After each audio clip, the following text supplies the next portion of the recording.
ये कतई विश्वकर्मा समाज बर्दाश्त नहीं करेगा। अगर वो गाली की बात करता है तो हम लोग चप्पल के लिए विश्वकर्मा समाज तैयार है। जहाँ चाहे वो चुन ले, कारोडी का मैदान चुन ले, जमुआ का मैदान चुन ले, सोंदीगी का मैदान चुन ले, जहाँ चाहे वो चुन सकता है। उसकी हिम्मत मानता हूँ कि वो भाजपा का पदाधिकारी है, आपके साथ व्यक्तिगत रिलेशन हो सकता है, लेकिन जाति सूचक शब्दों का जो इस्तेमाल आपने किया है वो आपको कभी भी हमारा समाज बर्दाश्त नहीं करेगा। इतना हाजिरा नहीं किया आज तक। 20 साल से हम राजनीति कर रहे हैं कि कोई भी एमएलए एमपी का बेटा भाजपा के शीर्ष लीडर वाले को हम मांग करते हैं कि ऐसे विधायक को अतिशीघ्र अपने पद से निकालें। बहुत ही दुर्भाग्यपूर्ण हुआ है, चूंकि मैं पीड़ित भी हूँ। सर्वप्रथम जमुआ में जमुआ विधानसभा स्तरीय बढ़ई समाज एवं प्रदेश विश्वकर्मा समाज का बैनर तले बैठक का आयोजन। भारतीय जनता पार्टी युवा मोर्चा जिला महामंत्री शंभू प्रसाद शर्मा के विरुद्ध पिछले 6 मार्च को जमुआ विधायक पुत्र कृष्ण हाजरा द्वारा अश्लील एवं अमर्यादित भाषा का प्रयोग सरेआम किए जाने के मामले को लेकर रविवार को जमुआ विधानसभा स्तरीय बढ़ई समाज एवं प्रदेश विश्वकर्मा समाज बैनर तले जमुआ नर्सरी में एक बैठक जिला अध्यक्ष विनोद राणा की अध्यक्षता में किया गया, जिसमें समाज के प्रदेश स्तर के कई समाज सुधारक ने भाग लिया। सभी ने एक स्वर में विधायक पुत्र की दबंगता पर सवालिया निशान लगाते हुए कहा कि विधायक की कमजोरी से आज हमें अपनी मां बहनों को भद्दी भद्दी गालियां सुननी पड़ रही हैं। बैठक को संबोधित करते हुए जिला अध्यक्ष विनोद राणा ने कहा कि विधायक पुत्र द्वारा हमारे समाज के एक बड़े नेता सब भारतीय जनता पार्टी युवा मोर्चा जिला महामंत्री शंभू प्रसाद शर्मा को सोशल मीडिया के माध्यम से गाली गलौज एवं बढ़ई समाज कहकर प्रताड़ित करने का काम किया गया है। हम किसी कार्य को लेकर झुक सकते हैं, मगर किसी द्वारा बढ़ई कहकर प्रताड़ना करे तो हम कभी माफ नहीं कर सकते। हमारा स्वाभिमान पर अगर कुठाराघात करेंगे तो समाज मुंह तोड़ जवाब देने से कभी पीछे कदम नहीं रखेंगे। कहा कि अगर विधायक विश्वकर्मा समाज से 2-2 हाथ लेने चाहते हैं तो विधायक जी आप मैदान का चयन कर लें। हमारे समाज आपसे एवं आपके मनभड़ू पुत्र सबक सिखाने के लिए तैयार हैं। आज उप केंद्रीय सचिव दिनेश राणा ने कहा कि इस तरह विधायक पुत्र द्वारा शंभू शर्मा के विरुद्ध अश्लील ऑडियो के माध्यम से जाति सूचक शब्द का प्रयोग कर बढ़ई समाज को खुले तौर पर चुनौतियां दी है। हम सभी आपकी चुनौती को स्वीकार किया हूं। अगर भाजपा नेता शंभू के द्वारा किसी बात पर बहस होगा तो वह अपने संगठन के माध्यम से पूछ सकते थे। समाज की मां बहनों को गाली देने के मामला समाज पर अब आर पार की लड़ाई लड़ने को मजबूर की है। समाज के नेता बजरंग लाल राणा ने कहा कि इस मामले को लेकर संगठन भाजपा प्रदेश नेतृत्व से मांग करते हैं।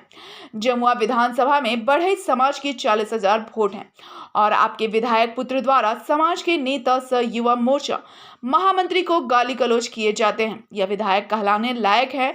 जमुआ पार्टी विधायक पर अनुशासनहीनता की कार्रवाई की जाए, नहीं तो पार्टी को 2024 की आम सब चुनाव में यह मामला हर चौक चौराहे पर देखने को मिलेगा। विश्वकर्मा बाहुल गांव में विधायक के प्रवेश पर रोक लगाया जाएगा। शंभू शर्मा ने कहा कि पिछले दिनों जिला अध्यक्ष के प्रयास में संगठन हित में समझौता किया गया, मगर बढ़ई समाज के स्वाभिमान से समझौता नहीं कर सकते। पार्टी में रहकर विधायक का विरोध करता रहूंगा। बैठक का संचालन संदीप विश्वकर्मा ने किया।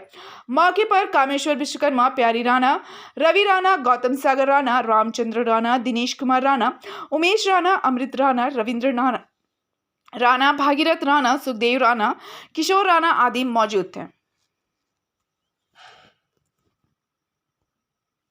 के बीच में जो गाड़ियों का जो वार्तालाप हुआ है, जो गंदी से गंदी गाड़ियों का जो हुआ है, जिसमें जाति सूचक शब्द का इस्तेमाल किया गया है, अगर उनसे अगर किसी भी मसले में अगर बात होती, गाली गलौज होती, अगर व्यक्तिगत अगर गाली होती तो निश्चित रूप से इसमें समाज को बीच में आने की आवश्यकता नहीं। अच्छा, लेकिन जब जो वीडियो में दिखाया गया ऑडियो जो रिकॉर्ड जो हम लोगों ने सुना, जिससे हमारे पूरे जिला समाज को इस बात का बहुत शर्मसार महसूस होने लगा है, और जिसके कारण हम लोगों ने एकत्रित होकर के यह चिंतन हम लोगों ने किया कि इस पर जो है केदार हाजरा जी को अपने पुत्र के जो उन्होंने गलतियां की है, कम से कम समाज के सामने आकर के और सरेआम वो आकर के समाज के लोगों के बीच में अपनी गलती को स्वीकार करते हुए अगर ये माफ़ी मांग लिए होते तो शायद ये नौबत नहीं आती। और निश्चित रूप से हम लोग तो शुरू से हम लोग हैं, कमज़ोर भी है और हम लोग गढ़ने भी जानते हैं। हम चीज़ हम लोगों ने गढ़ा है, चाहे वो लकड़ी हो, चाहे लोहा हो, या सोना हो, या चांदी हो, या मिट्टी हो, या हेयर कटिंग भी जो है हमारे समाज के अंतर्गत में आते हैं। तो हम लोगों ने गढ़ने का काम किया है, और विधायक को भी कहीं न कहीं आज 2-3 मरतबे हम ही लोगों ने गढ़ने का काम किया है। लेकिन जब हम लोगों ने प्रेस कॉन्फ्रेंस किया, और प्रेस कॉन्फ्रेंस के माध्यम से विधायक सहित उनके जितने भी जो प्रदेश स्तर के नेतृत्व हैं, उनको हम लोगों ने इतला देने का काम किया था कि देखिए इस तरह की बात है, और कम से कम इस पर आवे विधायक और आकर के समझौता करे। अगर नहीं तो फिर निश्चित रूप से इस तरह का विधायक जो कमजोर जातियों पर उनके बेटे अगर ऐसा कर रहे हैं, और विधायक अगर किसी तरह के भी अगर इस पर प्रतिक्रिया अगर नहीं दे रहे हैं, तो कहीं ना कहीं निश्चित रूप से ये विधायिका का ही ये फलाफल है।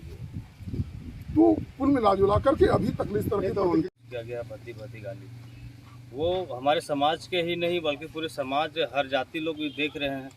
हर कोई विधानसभा में वैसे लीडर को चुनते हैं जो कि हमारे घर परिवार सुख सुविधा, जो दुखी हो तो हमको मदद करे, और महिलाओं की सुरक्षा। भाजपा पार्टी तो अभी सबसे पहले महिलाओं की सुरक्षा की बात करती है। तो अभी इस टाइप पर अगर उसके सुपुत्र के यहाँ से इस तरह का भाषा निकलता है, अमर्यादित भाषा, तो हमें नहीं लगता कि ऐसे लीडर की हमारे विधानसभा में ज़रूरत है। भाजपा के शीर्ष लीडर वाले को हम मांग करते हैं कि ऐसे विधायक को आप अतिशीघ्र अपने पद से निकालिए, नहीं तो हम लोग पूरे विधानसभा में हम लोग मुहिम चलाएंगे कि हम लोग केदार हाजरा को, जहाँ जहाँ हमारे समाज के लोग हैं वहाँ हम लोग घुसने के लिए मना करेंगे, वोट भी लगवाएंगे। यहाँ केदार हाजरा से लीडर को घुसने मना करके इतने सम्मानित पद पे रहने के बावजूद भी वो जम्मू विधानसभा को कितने आगे तक ले जा सकते हैं। तो और इस चीज़ को आप इसको पारदर्शिता कीजिए, और मैं समाज की ओर से ये गारंटी देता हूँ आज, और ये हम सभी प्रण भी लेते हैं। ये विधानसभा की ये दूसरी बैठक है, जम्मू विधानसभा की दूसरी बैठक है। पहले हम लोग देवरी प्रखंड में कर चुके हैं, दूसरी जम्मू में हो रही है। ये आज हमने प्रण लेता है कि ये बीजेपी के लोगों को, पूरे केंद्र की मैं बात कर रहा हूँ, बीजेपी के लोग अगर इस विधायक को अगर पार्टी से निकालने या तो इस्तीफा देने का अगर बात, कोई भी चीज़ को कार्रवाई पे उस पर अगर खरा नहीं उतरते हैं, तो ये विश्वकर्मा समाज की मैं बात कर रहा हूँ, पूरे प्रदेश की मैं बात कर रहा हूँ, पूरे प्रदेश में जितने भी बीजेपी से जुड़े हुए हैं वो सभी एक साथ इस्तीफा देंगे। और खासकर मैं अपने विधानसभा जम्मू की बात बता रहा हूँ कि मेरे विश्वकर्मा समाज का जो वोटर है वो 30,000 वोटर है। तो 30,000 वोटर की संख्या में मैं गारंटी देता हूँ कि जितने भी विश्वकर्मा समाज से जो भी जुड़े हैं वो हमारे एक भी वोट बीजेपी को नहीं देने जा रहे हैं आने वाले दिनों में। माध्यम से हो या फिर किसी अन्य माध्यम से हो पहुंचा दिया हूँ।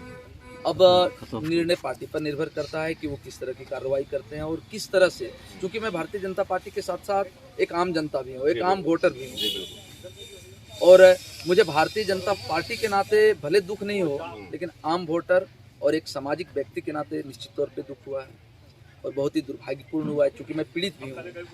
सर्वप्रथम इस नाते मैंने भारतीय जनता पार्टी का, जब से मेरी उम्र 18 वर्ष हुई, तब से मैं भारतीय जनता पार्टी को वोट देता आ रहा हूँ और दिलाता आ रहा हूँ एक कार्यकर्ता के नाते। चाहे हमारी जितनी भी क्षमता है, जिस तरह की है, हर तरह की क्षमता से हम भारतीय जनता पार्टी के पक्ष में और माननीय विधायक केदार हाजरा के पक्ष में मतदान करवाते हैं। मैं अपने क्षेत्र की और क्षेत्र के अगल बगल की समस्याओं को, सार्वजनिक तौर पर जो सार्वजनिक समस्याएं हैं, उन समस्याओं को मैंने विधायक के पास रखा। हमारी बात सुनी नहीं गई। हमको लगा कि हमने जो इतना मेहनत किया वो हमारे लिए नाकाफी था शायद। इसी निमित्त मैंने सोशल मीडिया पे कुछ, अब बिना नाम लिए, कुछ अपने फेसबुक आईडी से पोस्ट किया। मुझे नहीं पता कि उस दिन किस कारणवश गाली दी गई, क्योंकि वो माननीय विधायक जी के पुत्र हैं और उससे पहले भी हमारी उनसे टेलीफोन पर बातचीत होती थी। उनका टेलीफोन आया और बिना कुछ कहे सीधे गाली पे उतर आया। क्योंकि मैं घर में था, मेरे तरफ से कुछ नहीं बोला जा सका। मैंने विश्वकर्मा समाज को, ये कतई विश्वकर्मा समाज बर्दाश्त नहीं करेगा। अगर वो गाली की बात करता है तो हम लोग चप्पल की बात करेंगे, और अगर चप्पल की बात होती है तो मैदान चुनने की बात होगी तो वो मैदान चुन ले। उसके लिए विश्वकर्मा समाज तैयार है। जहाँ चाहे वो चुन ले, कारोडी का मैदान चुन ले, जमुआ का मैदान चुन ले, सोंदीगी का मैदान चुन ले, जहाँ चाहे वो चुन सकता है। उसकी हिम्मत कैसे हुई? मानता हूँ कि वो भाजपा का पदाधिकारी है, आपके साथ व्यक्तिगत रिलेशन हो सकता है, लेकिन जाति सूचक शब्दों का जो इस्तेमाल आपने किया है वो आपको कभी भी हमारा समाज बर्दाश्त नहीं करेगा। सड़क से लेकर सदन तक की जो लड़ाई होगी वो लड़ने के लिए यहाँ के समाज के लोग तैयार हो चुके हैं। और आज के समय में देवरी से जो अभियान शुरू हुआ आज जमुआ में चला, जमुआ के बाद जिला मुख्यालय जाएगा, जिला मुख्यालय से हम लोग रांची मुख्यालय तक हम लोग कुछ करेंगे और इसको बेनकाब करने का भरपूर प्रयास करेंगे। और इसको समाज के बीच में जिस तरह की बात इन्होंने किया है, समाज जो है आने वाला समय में सबक सिखाने का भी काम करेगी। क्योंकि ये आदमी आज समूह शर्मा के साथ ऐसा हरकत किया, कल इरफान अंसारी जो अल्पसंख्यक मोर्चा का उपाध्यक्ष उसके साथ डायरेक्ट विधायक उसके साथ बदसलूकी किया है। तो ऐसे विधायक को यहाँ रहने लायक नहीं है, वो विधायक लायक है ही नहीं। ये संजोग है या दुर्योग कहा जाए, ये क्षेत्र के जनता के लिए दुर्भाग्य कहा जाए जो उस व्यक्ति को यहाँ लोगों ने चयन किया। तो ये आदमी का ये दबंगई और ये जो दबंगई जो चल रहा है इस क्षेत्र में, ये दबंगई बर्दाश्त नहीं करेगी। यहाँ का जनता भी तय कर चुका है, यहाँ विश्वकर्मा समाज की बात नहीं, यहाँ तमाम जनता ही तय कर चुकी है कि आने वाला समय में बढ़िया से इसको सबक सिखाया जाए। 10 भी रह चुका हूँ। अच्छा, विधायक परिवार एक सम्मानित व्यक्ति है, जनप्रतिनिधि है। पहली बात तो इतनी घिनौनी उनकी किसी भी परिवार की व्यक्तियों से निकलनी नहीं चाहिए। और जो काम उन्होंने किया है, जो हमारे जाति सूचक को देकर गाली दिया है, उनको कदापि माफ नहीं करेंगे। इसके लिए हम लोग को रोड से लेकर विधानसभा सदन तक जहां तक पहुंचना होगा, इनको चुनौती है। जहां बुलाएंगे जगह इनका होगा, जो स्वीकार हम लोग करेंगे।